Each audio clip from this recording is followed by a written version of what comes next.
she whispered softly. I'll return once my dinner meeting wraps up. Her voice carried a light, almost breezy tone as she planted a tender kiss on our son's forehead and pulled me into a brief, warm hug before stepping out. It was a hectic Friday evening, the city thrumming with its relentless energy. Her words didn't strike me as significant then. Her public relations career often demanded late nights, woven with client dinners and constant networking. Our 6-year-old Ethan clung to her a bit more tightly, his small hands gripping her coat. With a gentle smile, she assured him she'd share a bedtime story when she got back, then glided out the door. I watched her go, the faint tap of her heels echoing down the hallway, unaware that her promise would haunt me in the days ahead. Ethan and I filled the evening with our usual rhythm. Pizza, a vibrant animated film, his giggles bouncing around the apartment. But as the clock ticked past 9, a subtle unease began to coil in my chest.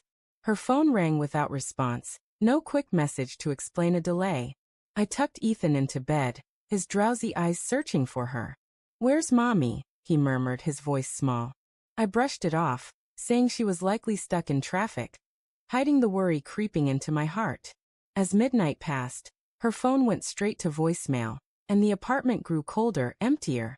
By morning, Ethan was quiet, clutching his stuffed lion as he picked at his cereal. I tried her number again, checked her social media, even contacted her colleagues. Nothing. Her workplace confirmed she'd missed a scheduled meeting. Panic surged raw and sharp.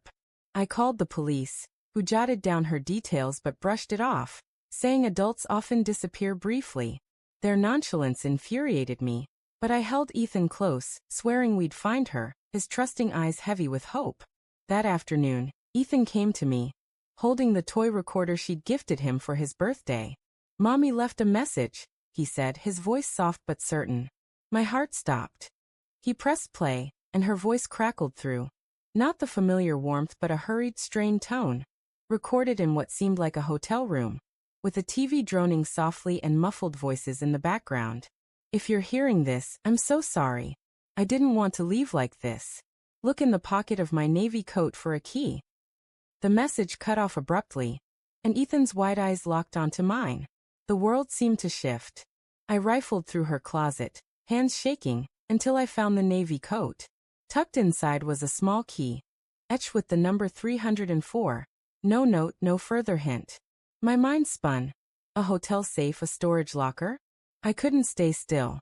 Leaving Ethan with a neighbor, I drove to an upscale downtown hotel she'd once mentioned for a work event. The front desk confirmed room 304 had been booked in her name, but she'd checked out days ago. They allowed me to see the room. Clean, spotless, with only the faintest trace of her perfume lingering. Back home, Ethan waited, still clutching the recorder. He played the message again, and this time, I caught a faint male voice in the background, low and urgent. "We're running out of time." A shiver ran through me. Who was with her? Why had she hidden this? That night, I scoured her laptop, her emails, anything for answers. A cryptic email from an unfamiliar sender mentioned a meeting at a warehouse on the city's edge. It was a thin lead, but it was all I had. Kissing Ethan's sleeping forehead, I left, the key heavy in my pocket. The warehouse stood dark and quiet, its silence swallowing sound. My flashlight's beam sliced through the shadows until I found a locked metal box in a back room. The key fit perfectly. Inside was a USB drive and a note in her handwriting. "I'm sorry. I did this to protect you both." The drive held files, documents, photos, names linked to a corporate conspiracy she'd uncovered. She'd been caught in something dangerous, hidden from us to keep us safe. My heart pounded as I realized she hadn't left us.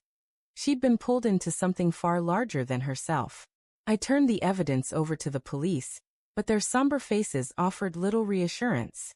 Weeks passed without news, only Ethan's quiet hope keeping me grounded. He'd play her recording each night, her voice filling his room, and I'd hold him, promising she'd come back. The key, the files, the truth. They exposed a perilous world she'd shielded us from, one that might keep her away forever. Sitting by Ethan's bed, watching him sleep, her words echoed in my mind. "I'll return once my dinner meeting wraps up." I held on to her promise, but the silence was deafening.